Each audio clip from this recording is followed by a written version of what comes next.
नमस्कार।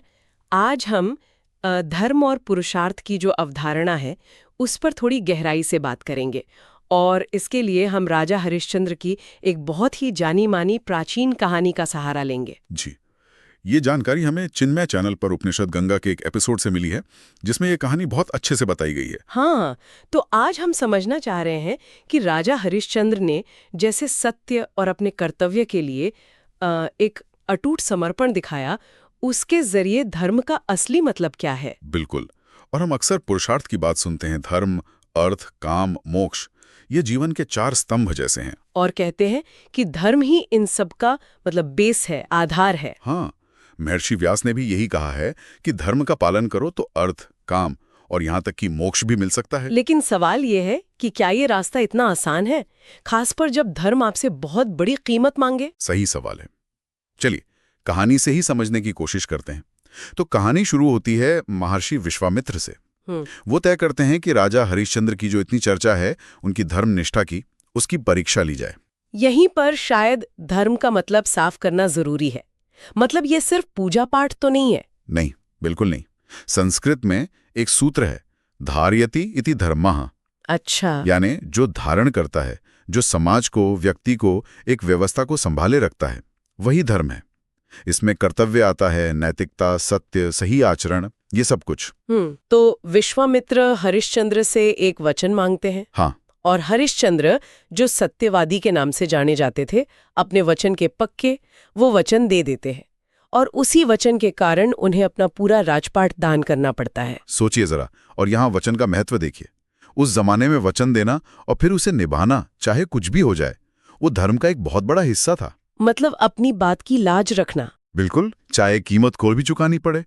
हरिश्चंद्र ने वही किया। पर बात यहीं रुकी नहीं है ना। एक राजा के लिए सब कुछ दान कर देना ही बहुत बड़ी बात है। सही कहा, लेकिन विश्वामित्र की परीक्षा और कठिन थी। राज्य दान करने के बाद उन्होंने दक्षिणा भी मांग ली। दक्षिणा मतलब दान के ऊपर भेंट। हाँ, दान को पूरा करने के लिए दी जाने वाली भेंट। अब राजा के पास तो कुछ था ही नहीं। तो फिर? तो उसी दक्षिणा को चुकाने के लिए हरिश्चंद्र को काशी जाना पड़ा और वहां हालात ऐसे बने कि उन्हें पहले अपनी पत्नी तारामती और बेटे रोहिताश्व को बेचना पड़ा। और फिर खुद को भी। वो एक चांडाल के सेवक बन गए जो शमशान घाट का मालिक था। ये तो कल्पना से परे है। हाँ, और ये दिखाता है पुरुषार्थों के बीच का संघर्ष। राज्य गया मतलब अर्थ गया, सांसारिक सुख यानी काम गया, लेकिन धर्म नहीं छोड़ा। वचन और कर्तव्य का पालन। शायद यही वजह है कि धर्म को सबसे ऊपर माना गया है, वो आधार है। कहानी का सबसे मुश्किल, सबसे मार्मिक हिस्सा तो अब आता है मेरे ख्याल से। जी बिल्कुल। जब उनकी पत्नी तारामती अपने बेटे के शव के साथ शमशान आती है। बेटे रोहिताश्व की मौत सांप के काटने से हो गई थी। हाँ। और हरिश्चंद्र, जो अब वहां एक सेवक हैं, अपने मालिक के प्रति अपने कर्तव्य से बंधे हैं। वो अपनी ही पत्नी से अपने बेटे के दाह संस्कार के लिए शमशान का कर मांगते हैं। उफ, ये सोचना भी कितना मुश्किल है। एक तरफ बेटे का शोक, सामने पत्नी, और दूसरी तरफ अपना कर्तव्य, अपना धर्म। वो कर चुकाने के लिए पैसे नहीं थे तो वो तारामती की साड़ी का आधा हिस्सा लेने को तैयार हो जाते हैं। ये शायद कर्तव्य, निष्ठा और सत्य के पालन की चरम सीमा है। अपना दुख, अपना मोह, सब कुछ पीछे छोड़ गया। यहाँ धर्म बहुत कठोर नजर आता है। बिल्कुल। सवाल उठता है कि क्या ये सही है, लेकिन कहानी के अनुसार ये धर्म की परीक्षा थी। और तभी अंत में विश्वामित्र प्रकट होते हैं। हाँ? और वो बताते हैं कि ये सब उनकी परीक्षा थी। वो हरिश्चंद्र की इस निष्ठा से, इस दृढ़ता से इतने खुश होते हैं कि उन्हें न सिर्फ उनका राज्य लौटा देते हैं, अच्छा, बल्कि अपना कमाया हुआ तप का बल भी उन्हें दे देते हैं। और विश्वामित्र का एक कथन भी था शायद। हाँ, बहुत महत्वपूर्ण। वो कहते हैं, जो किसी आदर्श पर खड़े नहीं रहते, वो हर आकर्षण पर गिरते हैं। इसलिए धर्म ही है वो जिस पर हमें अडिग रहना चाहिए।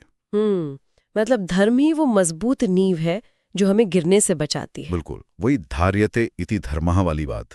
तो राजा हरिश्चंद्र की ये कहानी एक आदर्श प्रस्तुत करती है कि सत्य और धर्म का पालन सबसे ऊपर है, चाहे उसके लिए आपको अपना सब कुछ क्यों न त्यागना पड़े। हाँ, ये एक चरम उदाहरण है, एक पराकाष्ठा है, लेकिन ये हमें सोचने पर मजबूर करती है। आज के समय में कैसे? देखिए, हम शायद ऐसी भयानक स्थितियों का सामना ना करें, लेकिन रोजमर्रा की जिंदगी में भी तो हम अलग अलग धर्मों के बीच फंसते हैं, जैसे परिवार के प्रति कर्तव्य, अपने काम में ईमानदारी, समाज के प्रति जिम्मेदारी। हाँ, कभी कभी इनमें टकराव होता है। बिल्कुल।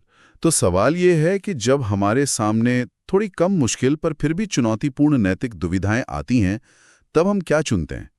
हम कैसे संतुलन बनाते हैं? किस सिद्धांत को ऊपर रखते हैं? ये एक बड़ा सवाल है। हाँ, और इसका जवाब शायद हम सबको अपने अपने लिए खोजना होता है, अपनी समझ और अपने विवेक से।